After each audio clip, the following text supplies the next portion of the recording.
Máquinas, chimeneas, líneas de montaje, estas imágenes que acabamos de ver en la introducción, bueno, nos dicen que hoy en esta edición de Asuntos Públicos vamos a estar ocupándonos de la industria y de la industria argentina. Silvia, Mabel, a propósito de que ha aparecido recién un libro interesantísimo que es una historia de la industria en la Argentina. Este es un tema que, bueno, no puede ser más actual porque hoy se está revisando e investigando y diciendo, bueno, cuál va a ser, a dónde va la industria en general, no solamente en la Argentina, sino también en el mundo, ante el avance de la robotización, de los servicios, de la inteligencia artificial, de un montón de factores, de un montón de tecnologías que están reduciendo la industria tradicional, como la conocimos, a, bueno, a los rincones, digamos, de la economía en muchos países, ¿no? Sí. Muchos hablan de la desindustrialización, la postindustrialización. Otros también dicen que, bueno, atentos que no es tan así, pero este va a ser... Las cosas se siguen produciendo, de algún lado vienen, no son inmaterial. Lo material está. Bueno, vamos ¿cómo a... se produce? Eso es lo que vamos a hacer en esta edición del programa esta noche. Sí, bueno, incluso se habla de la industria 4.0 por los enormes procesos de transformación digital, los procesos productivos, etcétera, ¿no? Realmente da la sensación de que incluso los propios industriales no saben bien dónde termina esta especie de huracán tecnológico.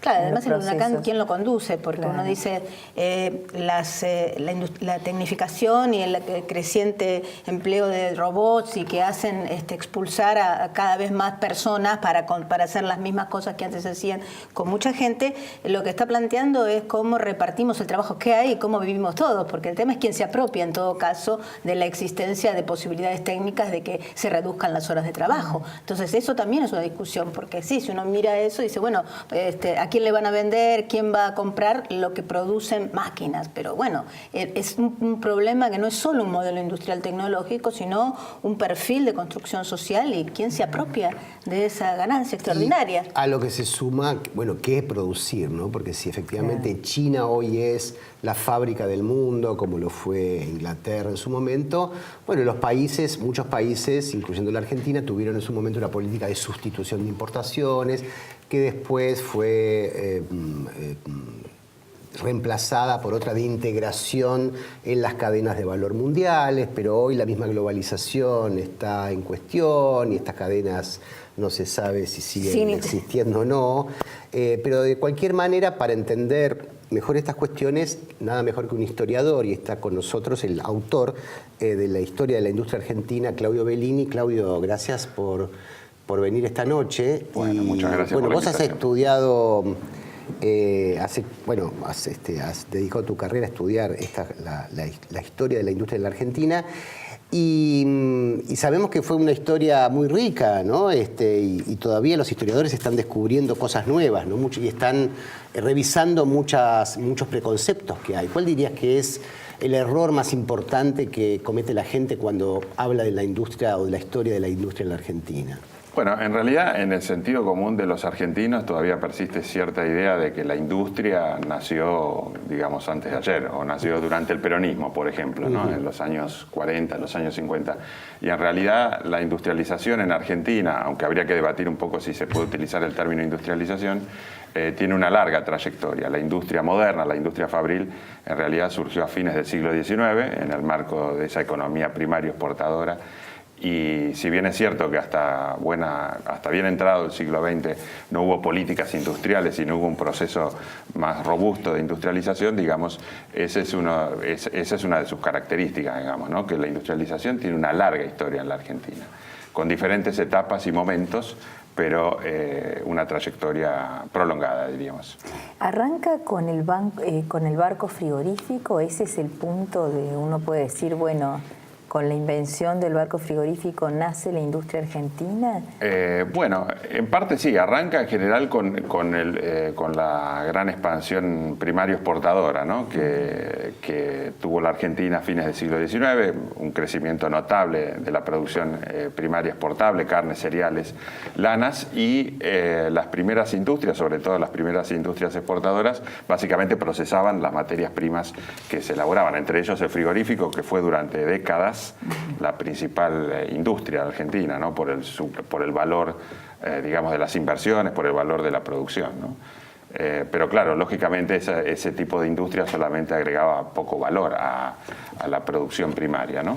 ¿Y cuáles son en esas primeras etapas las fortalezas en la construcción industrial y cuáles son los problemas, las debilidades para desplegar un proceso industrial más amplio? Bueno, en gran medida lo que, digamos, existe cierta idea de que la Argentina, si bien fue muy exitosa en la integración a los mercados internacionales y logró en ese momento tasas de crecimiento muy altas, y un nivel de enriquecimiento también de la economía bastante alto, de todas maneras había condicionantes para el despegue industrial. Entre esos condicionantes, tradicionalmente se ha señalado siempre las políticas del Estado, ¿no? También es un error bastante común pensar que en el siglo XIX solo hubo libre cambio, diríamos, ¿no? La cosa es más compleja. Pero, digamos, al mismo tiempo había otros condicionantes, no solamente las políticas estatales, sino también la especial dotación de recursos de la economía argentina, ¿no?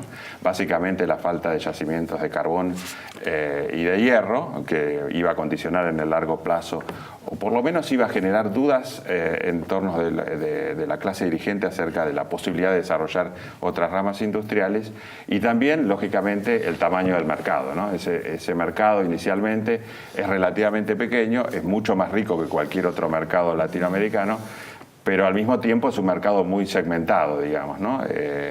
Hay pocos sectores que consumen artículos más bien sofisticados, y el grueso de la población consume bienes de consumo, artículos diarios, ¿no? De bienes de consumo finales sin mayor sofisticación, baratos, en general alimentos, vestimenta y demás, ¿no? De tal manera que uno puede pensar que la articulación entre esos tres factores, digo, por un lado el tema del mercado, por el otro lado la dotación de recursos, y al mismo tiempo cómo se fueron dando las políticas estatales en esa época, uno puede pensar que ahí se fue construyendo los límites del crecimiento industrial durante esa época, ¿no? No se puede hablar de desarrollo, sino de crecimiento. Básicamente eso significó que algunas ramas crecieron y otras tantas permanecieron en un nivel muy embrionario, ¿no? Ahora, pareciera haber una constante en la historia de la industria, que es la tensión respecto a la agregación de valor. menor, ¿no? O sea, por un lado, muchos protagonistas quisieran agregarle valor a las exportaciones, lo estamos viendo con, bueno, exportemos biodiesel en vez de exportar porotos de soja, o exportemos ahora, ¿no? Bueno, celdas de litio de baterías en lugar de carbonato de litio, ¿no? Y siempre hay una tensión allí. ¿Esto es así efectivamente? ¿Y cuáles en todo caso son los protagonistas locales que están, digamos, que quieren avanzar y los otros que no los dejan, ¿no? O digamos que se oponen? Yo diría que en gran medida fue así durante buena parte de la historia de la industrialización argentina. Tal vez en la década de los 50, en los 60 y los 70 se hicieron, sobre todo en la primera mitad de los 70, los mayores esfuerzos como para realmente impulsar exportaciones con valor agregado y con cierto grado de sofisticación. De hecho, curiosamente, las primeras industrias que logran exportar más o menos con cierta robustez son industrias metalmecánicas, industrias más o menos complejas, que no eran percibidas por los economistas en ese momento, y sobre todo por la clase dirigente, como aquellos sectores que realmente podían, que tenían ventajas comparativas, en el sentido tradicional, ¿no? Obviamente, ventajas comparativas. El tema es que desde mediados de los 70 hay una reprimarización de las exportaciones, y de alguna manera los ejemplos que vos diste también tienen que ver un poco con eso, ¿no? Tiene que ver con cierta dotación de recursos naturales de la Argentina y la posibilidad de ir agregando algo de valor, pero de alguna manera responden a la particular dotación de recursos del país. Y de recursos humanos también, ¿no? Porque uno piensa que, bueno, hay recursos humanos en Argentina, en determinadas industrias, uno piensa en producción de turbinas o no de las turbinas de Pescarmona, ¿no? Que son bienes de capital en series cortas, ¿no? Digamos, pero ahí esos son otros sectores, valor, ¿no? Y esos son los sectores que precisamente uno podría pensar en los 60, los 70 sobre todo, fueron los que más impulsaron las exportaciones. Pero ¿no? que hoy han fracasado. Han fracasado. Bueno, después del 76, el golpe militar, cambiaron drásticamente la estructura de la industria por muchos años, ¿no? Ese quiebre, una de las cosas que nos gustaría preguntarte, ¿cómo aparece el quiebre en el 76 hacia adelante? Si hay un antes y un después de la industria argentina con el 76 o no. Sí, claramente, digamos, ahí hay un tema que es más general de América Latina, que ustedes mencionaron al comienzo, que es que la industrialización sustitutiva de importaciones toca su fin en los años 70. A mí me gusta decir toca su fin porque en realidad cambia las condiciones internacionales, hay una crisis de capitalismo internacional. No hablaría de agotamiento del modelo de sustitución de importaciones, pero claramente el contexto cambia y por lo tanto en general en toda América Latina y en los países más grandes, Argentina, Brasil, México, hay un proceso de transformación de esos modelos industriales.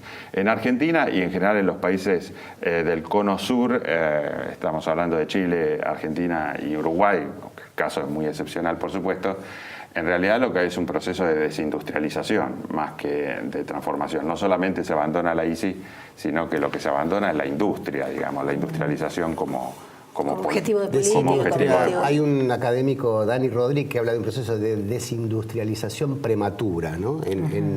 En América, que dice que muchos países en el mundo hoy, ¿no? De países del tercer mundo se puede aplicar. Vamos a seguir en el bloque que viene, vamos a seguir hablando de la industria argentina y del libro que acaba de aparecer de Claudio Bellini. Ya volvemos.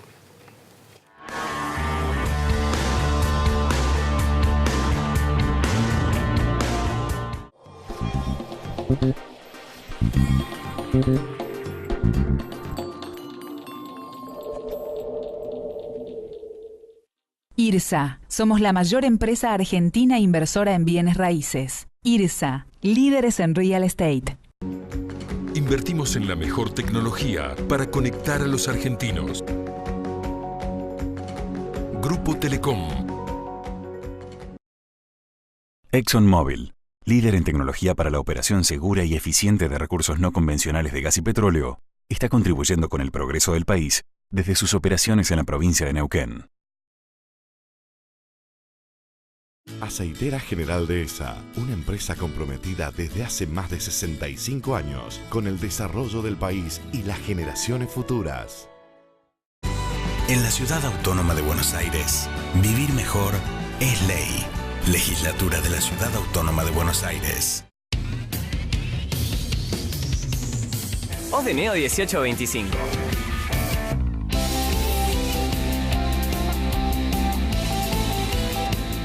Estamos. En Zurich, te ayudamos a proteger lo que es importante para vos.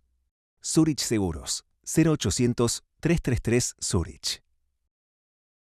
En Toyota, el compromiso con el medio ambiente nos inspira para liderar el camino hacia la movilidad sustentable. Conoce más en toyota.com.ar. Si la vas a hacer, hacela bien. Hacela con tu 100%. Si la vas a hacer, hacela bien.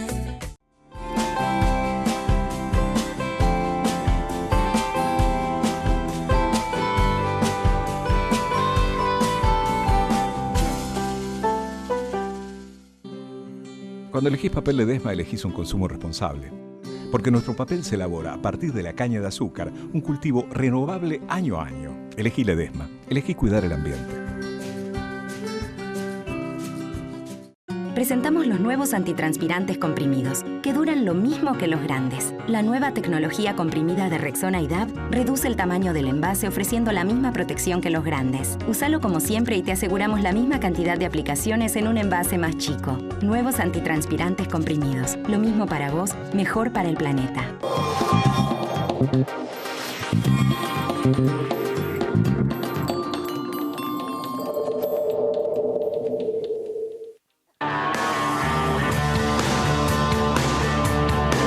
Seguimos en Asuntos Públicos, hoy haciendo foco en la industria argentina y aprovechando que tenemos a un historiador de la industria que acaba de publicar un libro muy importante, le preguntamos a Claudio Bellini. Claudio, ¿vos dirías que hubo algún momento de oro de la industria argentina y cómo se compara hoy con aquel momento? Bueno, tradicionalmente el momento de oro es lo que se conoce como la etapa compleja de la industrialización por sustitución de importaciones. Hay diferencias entre los autores acerca de las fechas de inicio. Probablemente se inició a mediados de los años 50 y culminó a mediados de los años 70, ¿no? Ese es el momento en que, sobre todo en la última década, entre el 63 y el 74, que la industria creció a tasas más altas durante casi 10 años.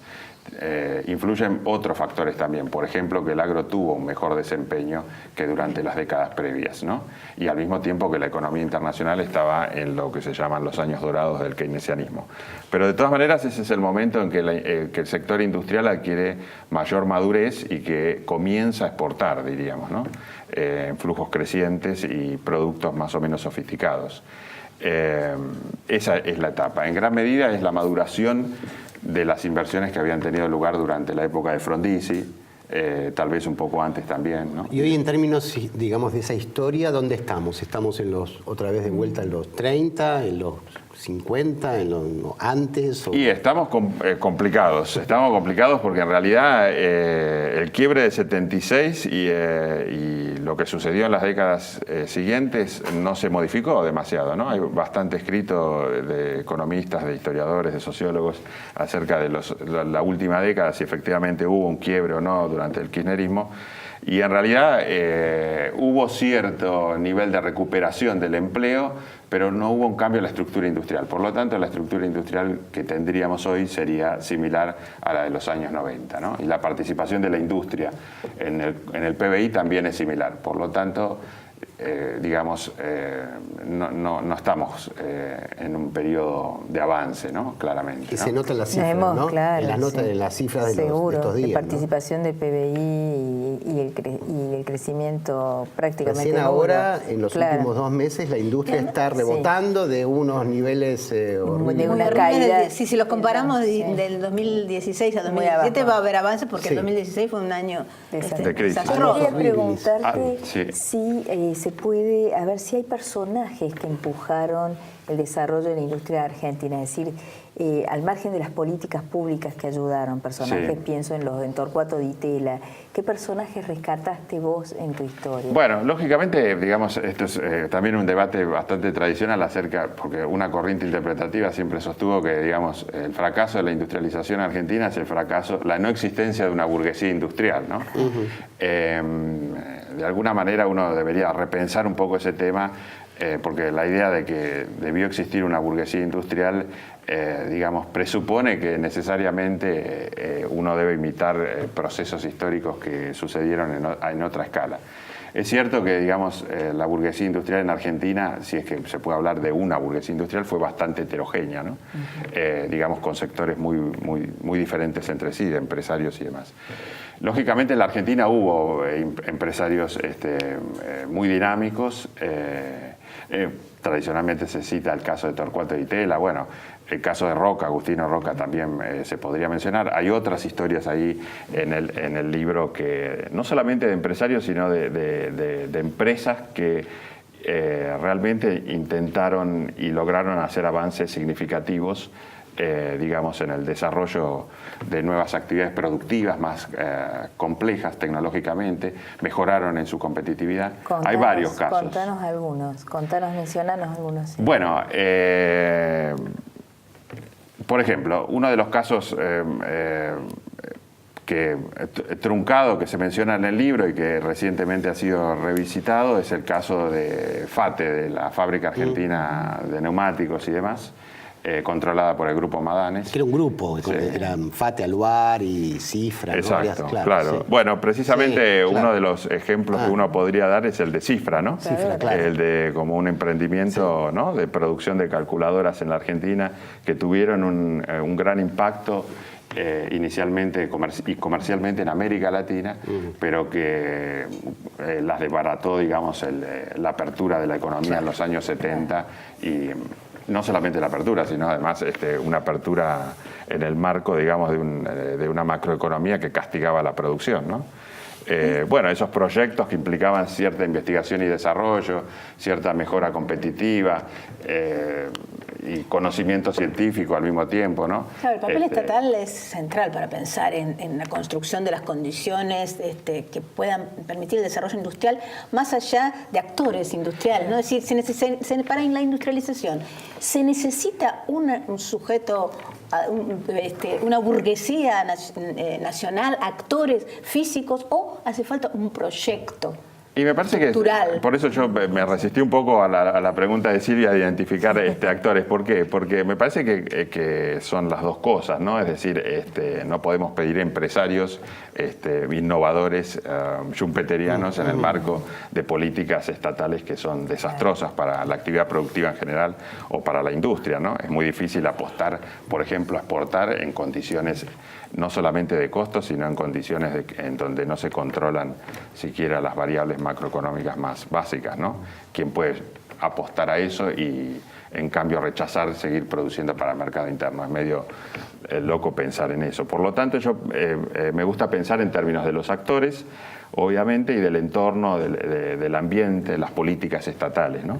Cómo los dos factores se retroalimentan positiva o negativamente en cada momento histórico para mejorar o para hacer fracasar proyectos de industrialización, ¿no? Claro, porque además, ¿quién las impulsa? ¿Quién impulsa una política? ¿Qué actores son los que llevan adelante la voz y la demanda para unas u otras políticas? ¿Y con qué peso? Porque la industria es también empleo, ¿no? Es un tema central. Es el papel del Estado. Algunos autores, no sé si estoy en lo cierto, dicen que en los años 60 la industria electrónica en la Argentina estaba en el mismo lugar que la de Corea, ¿no? Solamente que en Corea el Estado dijo, esto es mi prioridad, y a partir de ahí salió Samsung y todo lo demás. Y aquí nada.